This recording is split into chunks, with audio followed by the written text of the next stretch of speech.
इलाकों में अति वर्षा के कारण, बाढ़ के कारण लोग कठिनाइयों से जूझ रहे हैं। कईयों ने अपने स्वजन खोए हैं। मैं उनके प्रति मेरी संवेदनाएं प्रकट करता हूं और राज्य सरकार, केंद्र सरकार, एनडीआरएफ, सभी संगठन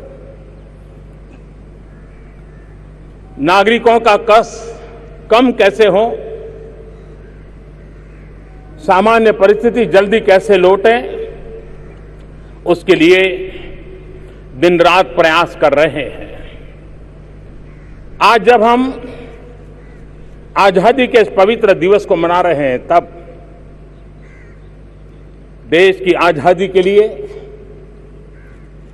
जिन्होंने अपना जीवन दे दिया, जिन्होंने अपनी जवानी दे दी, जिन्होंने जवानी जेलों में काट दी, जिन्होंने फांसी के फंदे को चूम लिया, जिन्होंने सत्याग्रह के माध्यम से आजादी के ब्युगल में अहिंसा के स्वर भर दिए, पूज्य बापू के नेतृत्व में देश ने आजादी पाई। मैं आज देश के आजादी के उन सभी बलिदानियों को, त्यागी तपस्वियों को आदरपूर्वक नमन करता हूं। उसी प्रकार से देश आजाद होने के बाद इतने वर्षों में देश की शांति के लिए, सुरक्षा के लिए, समृद्धि के लिए लक्षावधि लोगों ने अपना योगदान दिया है। मैं आज आजाद भारत के विकास के लिए, शांति के लिए, समृद्धि के लिए, जन सामान्य की आशा आकांक्षाओं को पूर्ण करने के लिए जिन जिन लोगों ने योगदान किया है, आज मैं उनको भी नमन करता हूं।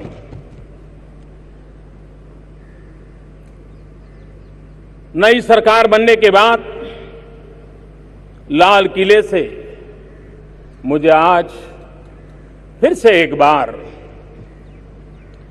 आप सबका गौरव करने का अवसर मिला है। अभी इस नई सरकार को 10 हफ्ते भी नहीं हुए हैं, लेकिन 10 हफ्ते के छोटे से कार्यकाल में भी सभी क्षेत्रों में, सभी दिशाओं में हर प्रकार के प्रयासों को बल दिया गया है, नए आयाम दिए गए हैं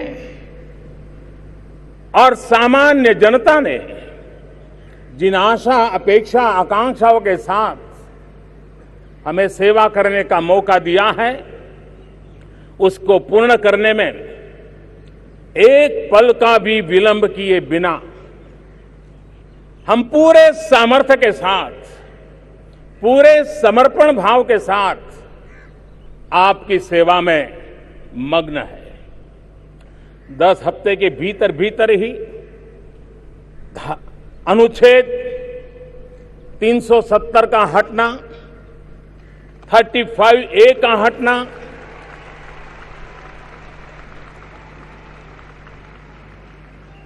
सरदार वल्लभ भाई पटेल के सपनों को साकार करने की दिशा में एक अहम कदम, 10 हफ्ते के भीतर भीतर हमारी मुस्लिम माताओं बहनों को उनका अधिकार दिलाने के लिए 3 तलाक के खिलाफ कानून बनाना, आतंक से जुड़े कानूनों में आमूलचूल परिवर्तन करके उसको एक नई ताकत देने का, आतंकवाद के खिलाफ लड़ने के संकल्प को और मजबूत करने का काम, हमारे किसान भाइयों बहनों को प्रधानमंत्री सम्मान निधि के तहत 90,000 करोड़ रुपया किसानों के खाते में ट्रांसफर करने का एक महत्वपूर्ण काम आगे बढ़ा है। हमारे किसान भाई बहन, हमारे छोटे व्यापारी भाई बहन, उनको कभी कल्पना नहीं थी कि उनके जीवन में भी पेंशन की व्यवस्था हो सकती है। 60 साल की आयु के बाद वे भी सम्मान के साथ जी सकते हैं। शरीर जब ज्यादा काम करने के लिए मदद न करता हो, उस समय कोई सहारा मिल जाए, वैसी पेंशन योजना को भी लागू करने का काम कर दिया है। जल संकट की चर्चा बहुत होती है, भविष्य जल संकट से गुजरेगा, ये भी चर्चा होती है। उन चीजों को पहले से ही सोच करके केंद्र और राज्य मिलकर के योजनाएं बनाए। इसके लिए एक अलग जल शक्ति मंत्रालय का भी निर्माण किया गया है। हमारे देश में बहुत बड़ी तादाद में डॉक्टरों की जरूरत है, आरोग्य की सुविधाएं और व्यवस्थाओं की आवश्यकता है। उसको पूर्ण करने के लिए नए कानूनों की जरूरत है, नई व्यवस्थाओं की जरूरत है, नई सोच की जरूरत है। देश के नौजवानों को डॉक्टर बनने के लिए अवसर देने की जरूरत है। उन चीजों को ध्यान रखते हुए मेडिकल एजुकेशन को पारदर्शी बनाने के लिए अनेक महत्वपूर्ण कानून हमने बनाए हैं, महत्वपूर्ण निर्णय किए हैं। आज पूरे विश्व में बच्चों के साथ अत्याचार की घटनाएं सुनते हैं। भारत भी हमारे छोटे छोटे बालकों को असहाय नहीं छोड़ सकता है। उन बालकों की सुरक्षा के लिए कठोर कानून प्रबंधन आवश्यक था। हमने इस काम को भी पूर्ण कर लिया है। भाइयों बहनों, 2014 से 19 5 साल मुझे सेवा करने का आपने मौका दिया। अनेक चीजें ऐसी थी, सामान्य मानवीय अपनी निजी आवश्यकताओं के लिए जूझता था। हमने 5 साल लगातार प्रयास किया कि हमारे नागरिकों की जो रोजमर्रा की जिंदगी की आवश्यकताएं हैं, खास करके गांव की, गरीब की, किसान की, दलित की, पीड़ित की, शोषित की, वंचित की, आदिवासी की, उन पर बल देने का हमने प्रयास किया और गाड़ी को हम ट्रैक पर लाए और उस दिशा में आज बहुत तेजी से काम चल रहा है। लेकिन वक्त बदलता है। अगर 2014 से 2019 आवश्यकताओं की पूर्ति का दौर था, तो 2019 के बाद का कालखंड देशवासियों की आकांक्षाओं की पूर्ति का कालखंड है, उनके सपनों को साकार करने का कालखंड है। और इसलिए 21वीं सदी का भारत कैसा हो, कितनी तेज गति से चलता हो, कितनी व्यापकता से काम करता हो, कितनी ऊंचाई से सोचता हो, इन सभी बातों को ध्यान में रखते हुए आने वाले 5 साल के कार्यकाल को आगे बढ़ाने का एक खाका हमने तैयार करके एक के बाद एक कदम उठा रहे हैं। 2014 में मैं देश के लिए नया था। 2013-14 में चुनाव के पूर्व मैं भारत भ्रमण करके मैं देशवासियों की भावनाओं को समझने का प्रयास कर रहा था। लेकिन हर किसी के चेहरे पर एक निराशा थी, एक आशंका थी। लोग सोचते थे, क्या ये देश बदल सकता है? क्या सरकारें बदलने से देश बदल जाएगा? एक निराशा जन सामान्य के मन में घर कर गई थी। लंबे कालखंड के अनुभव का यह परिणाम था। आशाएं लंबी टिकती नहीं थी, पल दो पल में आशा और निराशा के गर्त में डूब जाती थी। लेकिन जब 2019 में 5 साल के कठोर परिश्रम के बाद जन सामान्य के लिए एकमात्र समर्पण भाव के साथ दिल दिमाग में सिर्फ और सिर्फ मेरा देश, दिल दिमाग में सिर्फ और सिर्फ मेरे देश के करोड़ों देशवासी इस भावना को लेकर के चलते रहे, पल पल उसी के लिए खपाते रहे। और जब 2019 में गए,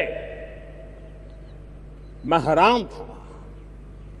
देशवासियों का मिजाज बदल चुका था, निराशा आशा में बदल चुकी थी, सपने संकल्पों से जुड़ चुके थे, सिद्धि सामने नजर आ रही थी और सामान्य मानवी का एक ही स्वर था, हां, मेरा देश बदल सकता है। सामान्य मानवी की एक ही गूंज थी, हां, हम भी देश बदल सकते हैं, हम पीछे नहीं रह सकते हैं। 130 करोड़ नागरिकों की चेहरे के ये भावनाओं की ये गुंज हमें नई ताकत, नया विश्वास देती थी। सबका साथ, सबका विकास का मंत्र लेकर के चले थे, लेकिन 5 साल के भीतर भीतर ही देशवासियों ने सबके विश्वास, सबका विश्वास के रंग से पूरे माहौल को रंग दिया। ये सबका विश्वास ही 5 साल में पैदा हुआ, जो हमें आने वाले दिनों में और अधिक सामर्थ्य के साथ देशवासियों की सेवा करने का, इस चुनाव में मैंने देखा था और मैंने उस समय भी कहा था, न कोई राजनेता चुनाव लड़ रहा था, न कोई राजनीतिक दल चुनाव लड़ रहा था, न मोदी चुनाव लड़ रहा था, न मोदी के साथी चुनाव लड़ रहे थे। देश की जाम आदमी, जनता जनार्दन चुनाव लड़ रही थी। 130 करोड़ देशवासी चुनाव लड़ रहे थे, अपने सपनों के लिए लड़ रहे थे। लोकतंत्र का सही स्वरूप इस चुनाव में नजर आ रहा था। मेरे प्यारे देशवासियों, समस्याओं का समाधान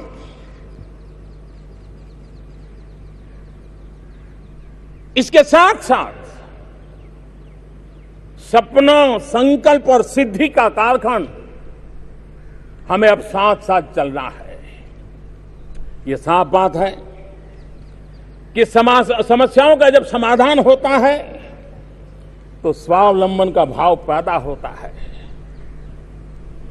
समाधान से स्वावलंबन की ओर गति बढ़ती है।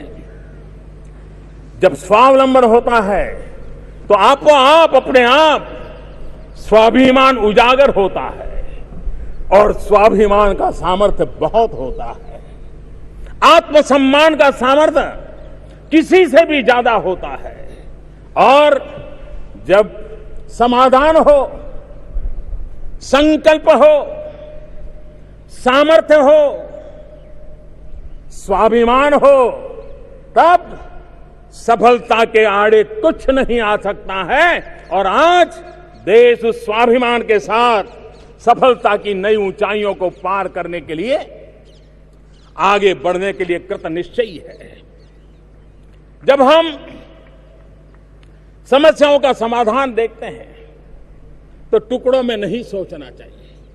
तकलीफें आएगी, एक साथ वाहवाही के लिए हाथ लगा करके छोड़ देना, यह तरीका देश को, सपनों को साकार करने के लिए काम नहीं आएगा। हमने समस्याओं को जड़ों से मिटाने की कोशिश करनी होगी।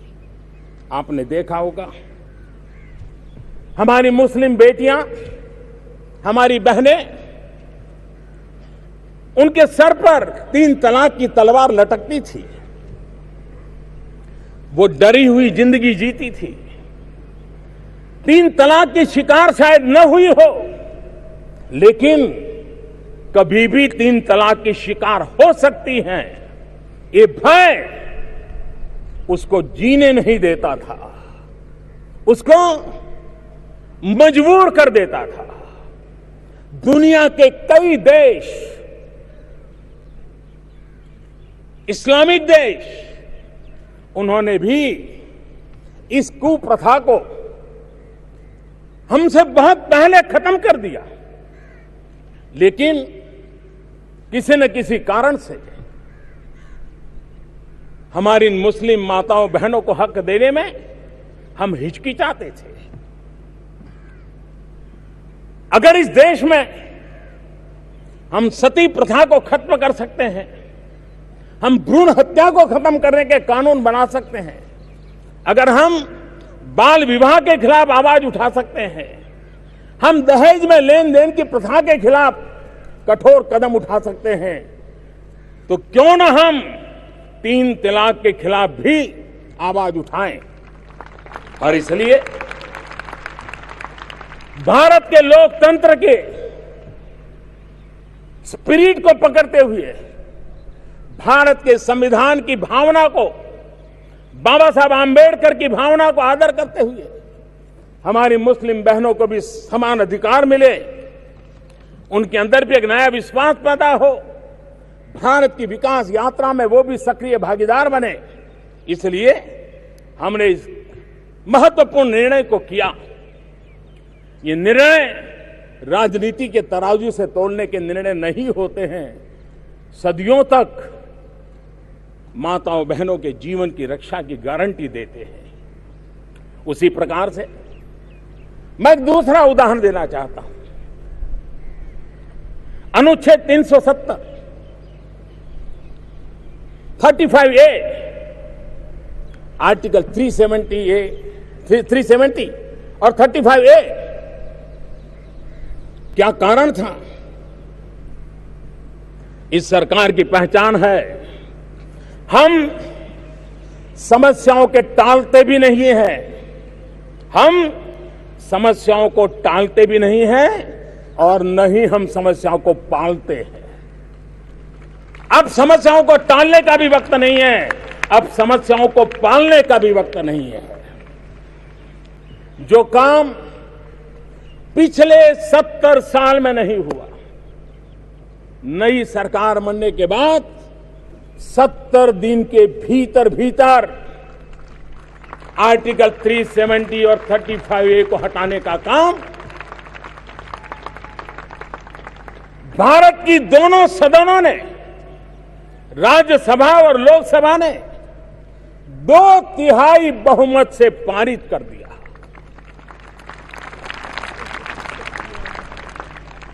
इसका मतलब यह हुआ कि हर किसी के दिल में यह बात पड़ी थी, लेकिन प्रारंभ कौन करे, आगे कौन आए, शायद उसी का इंतजार था।